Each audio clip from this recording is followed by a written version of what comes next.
Hello again, everyone. Welcome back to Conquests of the Longbow. Alright, I think I figured it out. I was assuming that the Willow Grove was the place that I needed to get to, and that is not the case. Alright, so one of the things that I was not realizing was this. I'll show you in a moment. Okay, so if we look at this odd bush here, 'tis a druid tree. If I travel south, I'll reach a grove. Alright. So this is what I'm looking for.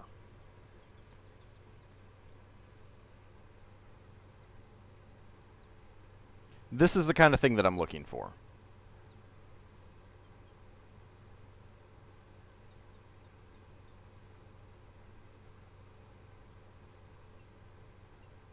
Oh.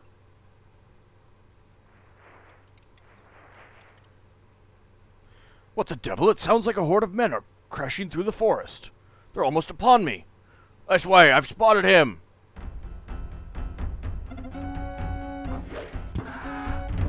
Well, the hell was that? We got him. We killed the most famous outlaw. Alright. Alright, restore. I was going to try looking at that one because there might be a druid grove right over that way.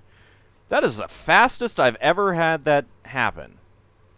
And I've done this like 3 or 4 times before I finally figured out what I needed to do. Not that I've actually done it, but I figured out what I need to do, and that's the important thing. I honestly don't know why it did that, like, right away there. It's actually kind of annoying. Maybe it's because I went into the Druid Grove? That might be it. Oh. Wasn't exactly what I wanted to do.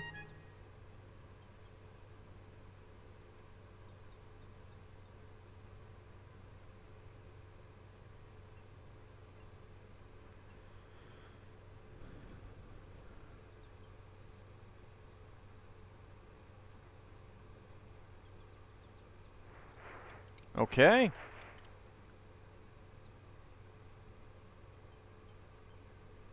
There we go.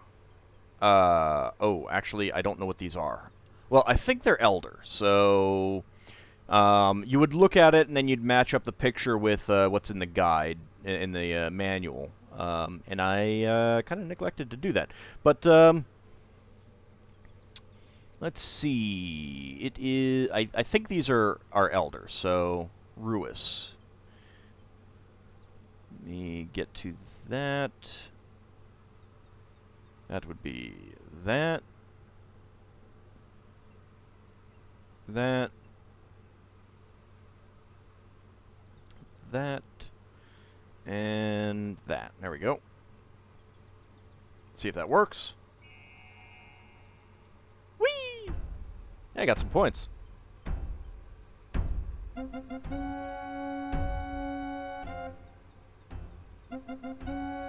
At least they're not cutting down all the trees here.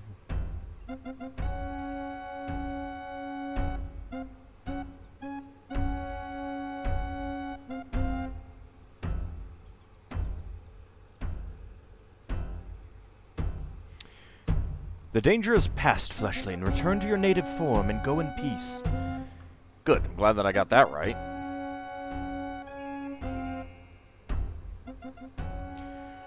Was most peaceful being a tree, but I'm glad to have my legs back again. Okay, so we succeeded in that. Now we need to go to the Overlook. You'd think that the sheriff by this point would have people stationed here, waiting for me.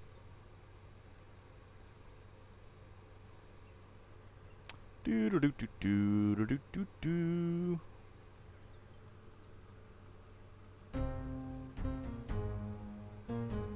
Alright, let's see what this person has to offer us.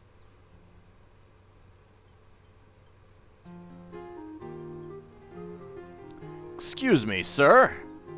Greetings, merchant. What brings you through Sherwood Forest? I'm on my way to Nottingham. What do you think? Why else would I be on this godforsaken road? And your trade? A lapidary. That is to say, a jeweler. To your uncouth ears. A specialist in gemstones. What do you want next? My genealogy? Faith, you've a sour disposition. I've walked many miles and my feet hurt. I'm hungry and tired and thirsty and I've miles to walk yet. And now I'm being harassed by a stranger of dubious intent. What's to be pleasant about? Then let us remain strangers no longer. I'm known as Robin Hood. What? Robin Hood the outlaw? Just my bloody luck. All right, how much will it cost me? I haven't asked for it. Oh, get on with it. Get on with it. How much will it cost me to get past you? I warn you, I haven't much. You can look in my purse for yourself. I'm not a rich man. Hold on to your pennies for now. First, I would know more of your business and why you travel to Nottingham. I've said all I care to say. If you're going to rob me, get on with it. If not, let me be on my way. Well, I think we,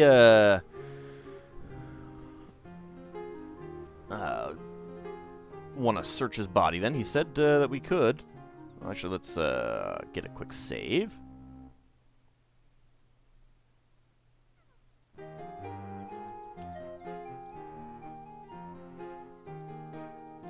This is all you have? 5 pennies? I told you I wasn't a rich man. I suppose you're going to take it all, leave me without a farthing in a strange town. Stranded, starving, just what I'd expect from... Cease, you may keep every penny, especially if it'll still your whining tongue. And what's in this little jar? Jeweler's rouge, used to polish stones. I suppose you'll take that too? So far I've taken nothing from you but the lashing of your tongue. Let's search him again. Not again. Look, just take the money and let me be on my way. What's this bulge in the lining of your cape? You've not been honest with me. It's nothing, just old stuff that I... Let go! I see why you kept this well hidden. What magnificent jewels. Shrivel, you outlaw. If you take that, I'm ruined. It's all I have in the world. I am named Outlaw, but I'm no common thief, and you'll not suffer unfairly at my hands. But tell me truly now, what plans did you have in Nottingham? I've heard that the sheriff's wife has a passion for jewels. I propose to sell this to her. Then I'll see that you profit and save you the journey besides. You'll have food and comfort in my camp while I borrow your clothes, and I've a mind to sell these for you. Nay, you dare not! I mean, you know nothing about jewelry. I mean, not this jewelry. That is... You try my patience. Will you come willingly, or must I... Wait! The truth it is, then. These jewels are false. False? They're as fine as I've ever seen. Of course, I'm a master of my trade, and my trade is false jewels. Only the most expert eye could pick my stones from a true one. Then you meant to swindle the sheriff's wife all along. Aye, that is the way of it. Then be glad. From me, you'll have a fat purse worth more than your false jewels and a new suit of Lincoln green. I'll save you the risk of facing the sheriff. Fair enough trade, I suppose, though I'll miss the challenge of the bilking. Stand fast while I call my men.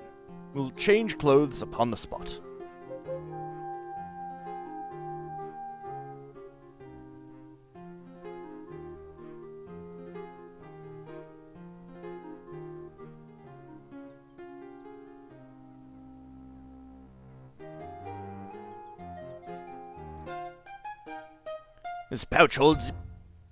This pouch holds more than enough to cover my losses.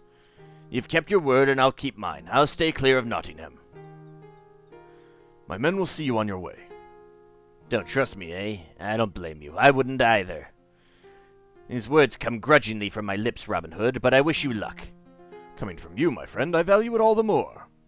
Treat him well, men. Only because you ask it, Robin. Come on, you!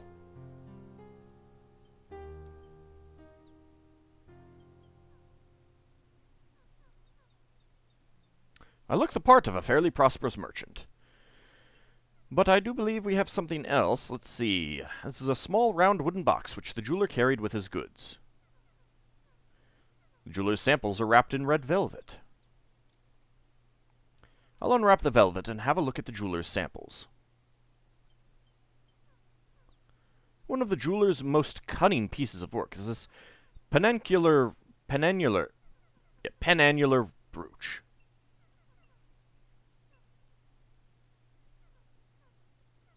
Inside is a rough reddish powder called jeweler's rouge. Well, oops.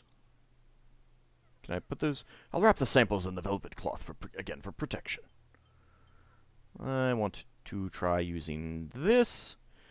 There, a bit of rouge rubbed into my beard and onto my eyebrows will complete my disguise. Here I am. Here I am. Alright, let's make our way to Nottingham. Alright, let's see. Let's head to the castle.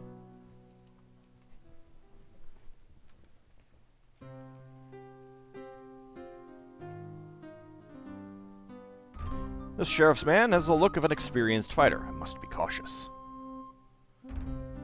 Excuse me, let me in. Wow, that is a substantially different portrait. Forthright man of military bearing. I've traveled many dangerous and wearisome leagues that I may lay before your vainglorious master and his Callipygian spouse, the humble yet incomparable splendors of the lapidary's craft such as I possess. I have fine jewelry to show the sheriff and his wife. The sheriff's lady wife would be most pleased to see that. I'll have you escorted in. Giles, Roger. Show this here gent to the sheriff. I send word to the Lady Matilda that a jeweler's come to see her.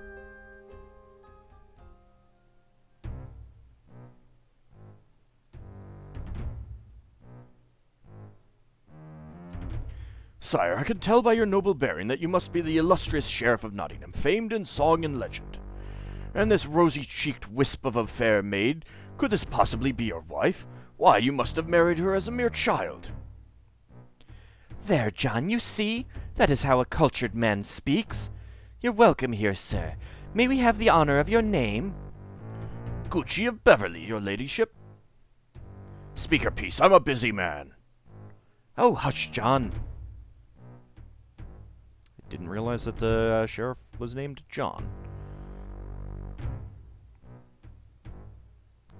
Let's make a quick save, since this is a dangerous area.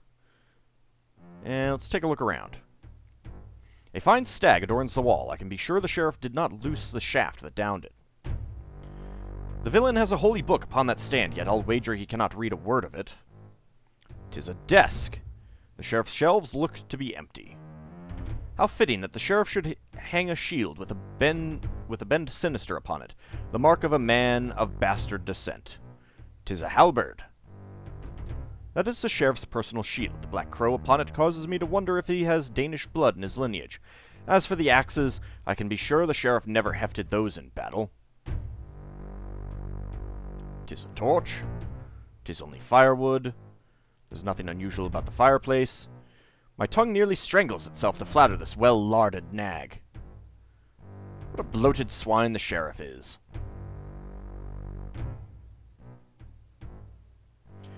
Rumor of your knowledge has reached even to my distant town. I have an unerring eye for jewels. With the merest glance I know what is pure and what is flawed. One could almost say I was gifted with divine grace to have such a skill. I've heard that you have a master's eye for good jewels. I know quality when I see it.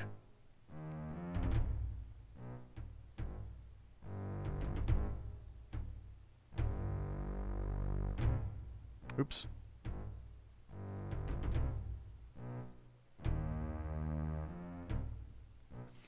Feast your eyes upon this exquisite workmanship and the finest jewels of all creation. I am an expert, you know, and I can see that these are jewels of the purest order. John, I simply must have them.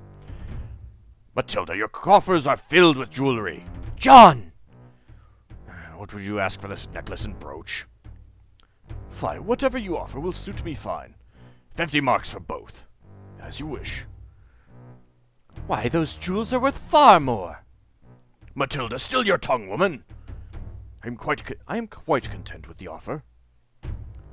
Then you'll take the 50 marks? Aye, it wearies me so selling the abundance of jewels I possess.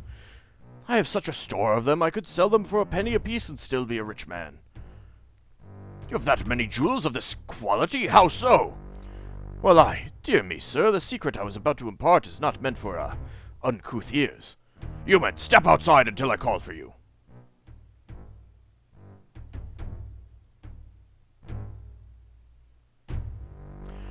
Come, my friends, tell me all. It was by a lucky chance that one day I found myself lost within Sherwood Forest. That is not what I would call luck. But when I stopped to rest and regain my bearings, I discovered a cave. No simple cave this, but a dragon's hoard from the days of Merlin the Enchanter. Odds blood! Did you slay the dragon? Fortunately, the ancient dragon had died, and naught but its moldering bones and enormous piles of jewels remained. Jewels heaped as high as a man's chest, rubies, emeralds, diamonds, opals, pearls, topaz, turquoise. Oh, did you say diamonds? More than stars in the sky. I tell you, the knowledge of this cave has nearly driven me to madness. I actually think that emeralds and rubies would be considered more valuable then, because they were colored. What I would give to be free of the burden of wandering from town to town trying to sell them all, never knowing when I might be robbed. You poor man. Are there sapphires? Uncountable numbers of them. Psst, not another word, wife. The simple woodcock shall have his wish. My dear fellow, perhaps I can aid in relieving you of this heavy burden. I should be eternally grateful. For but 5,000 marks, I would gladly sell it all. 5,000 marks? That's a goodly sum. Aye, but if it's too much, I'll take the 50 marks and depart. Don't be hasty. I must, of course, see the treasure before I pay the fee. My conditions are simple. You will bring the 5,000 marks packed upon your horse, while I go on foot before you. When I've revealed my secret, then payment will be due and not before.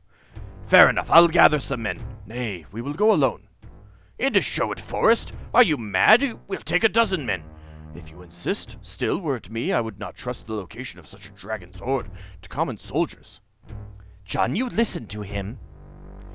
There's hardly a one of them that wouldn't rob us blind. I suppose you're right, dear. But I'll not happily set foot in Sherwood Forest alone without more proof than this. Men, come back in!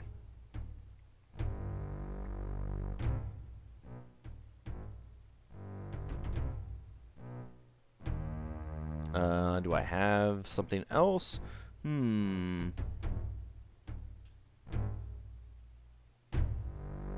Oh, we just go ahead and leave.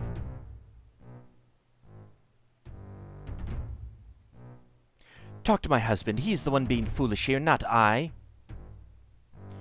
If my jewelry is not proof enough. It is not, quite. If you have what you say, give me more proof. Did I actually get the 50 marks? No, I suppose it would actually go up there, wouldn't it? What are you doing? Alas, since the sheriff shows no interest, I may as well leave. Put it right back. John, stop being so stubborn. Buy all his jewels and don't quibble about the price. Very well. I agree to your conditions. Let us go at once. With pleasure. And her ladyship may have this jewelry for naught, as a token of my esteem for her delicate grace and feminine beauty. Oh, I shall never forget you, Gucci of Beverly.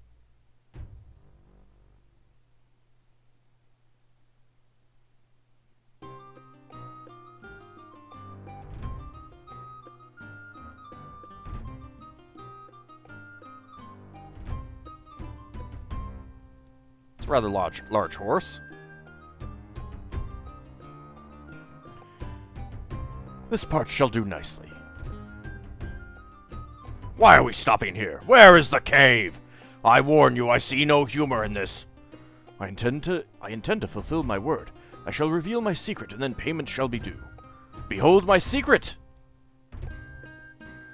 Your hair! Why, you're none other than Robin Hood. By my troth, if you think you can take me alone... But we are not alone. Come out, men, and greet our guest. What, only 2 of you? Merry day, Sir Sheriff.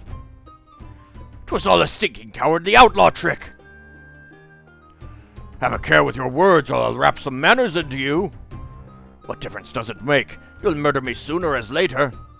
Not so. I give you my solemn oath that you shall depart this forest as whole as you entered it. Save for a few belongings we shall take in payment for the banquet. What banquet? Why, the one that awaits you even now. Let us be off. And I got 500 more marks. No, 5,000 more marks, I'm sorry. This is an outrage! I order you to release me! Sit down, you. Is something amiss, Sir Sheriff? The food doesn't please you? The pale ale, the ale doesn't suit your refined palate? It clenches his jaw so tightly it cannot swallow ale. Enough play, let's gut the pig. Nay, Will, I promised him safe conduct, and I'll not go back on my word. I demand! Plan to rub down upon the stump. I'm an official of King Richard. How dare you treat me this way? Heed me well. You're a lying, traitorous dog, and the only thing that keeps you alive is my word that you'd leave Sherwood Forest as whole as you entered it. But if you dare mention Richard Lionheart again, you who conspire against him, or at every turn, I'll cut out your tongue. Have some venison, fresh caught today. One more crime against you. What does it matter? 1 crime or 100, the penalty is the same, the rope. Perhaps some music would soothe our guest, a ballad of bold Robin Hood. Kill me and have done with it. You don't think I believe for a minute that you'll set me free? Unlike you, I honor my oaths. Another round of grog. Sing us your song, Alan. And make it loud enough to drown out the grinding of my Lord Sheriff's teeth.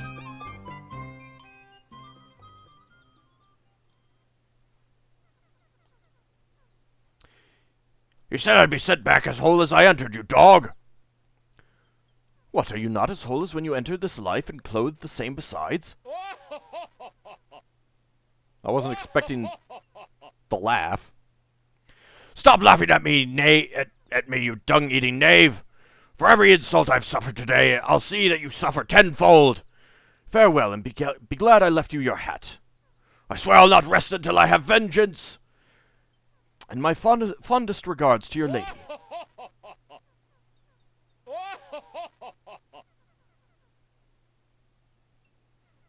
Did we remember to blindfold him? We couldn't contain our laughter as the sheriff cursed his way back to town. Yet for all the day's good work, I could scarcely wait for nightfall and the arrival of my lady. By dusk, I paced the edge of the forest, desperately worried that she would not come, that some harm had befallen her, but at last her cloaked form glided through the trees to me, and I guided her swiftly to our camp. Are you sure no one saw you enter the forest tonight? No one had eyes for me once the sheriff arrived in town. What a merry sight that was! He sought to clothe himself in curses, so loudly did he rail against you. But I fear your lives will become more dangerous than ever. Worry not about us, lady. When the king returns, he'll set things aright. That he will, and he'll hear from me and from the queen all that you brave men have done in his behalf. Bless you, Lady Marion. Please, Lady Marion is the shy maiden who lives in town. Here I am only Marion. Already you've captured my men's hearts as thoroughly as you've captured mine. Have I? Then you are easily caught. Nay, you are an enchantress, Marion. You are an enchantress. Marion, stay with me. You tempt me greatly. Of late, I've had such forebodings. I feel death near me. I would give my life to keep you safe. I'm sorry to worry you. It's nothing. I must tell you quickly about the Queen's Knight, then return to town. Tomorrow I'll learn the password that he'll use. You must meet me in the Willow Grove so I may give it to you. After the abbot's treasure train has been seized, the Queen's Knight will meet you on Watling Street to receive whatever ransom you have to give him. But he'll deal only with the man who can spell out the password using the hand code I've given you. We'll be on watch for him. But we've no news of when the treasure will come. Lob says that says within the fortnight, you'll have to watch the road every day. I'll send scouts further north to give us advance warning. And that's all I can tell you until tomorrow. I'll walk you to the edge of the forest. I'd be most pleased if you did. While you're gone, Robin, may I take away the disguises in your cave? There's much good cloth in there, many poor folk in need of it for the winter. As you like, Tuck. I doubt I could show my face in town in any of those disguises again. Aww. But my disguises. Alright, well, it probably means that we'll have to find another one of these days. But for now, we'll call it an episode, and in the next one, we'll see if we can get more information on the treasure train. See you then, everyone.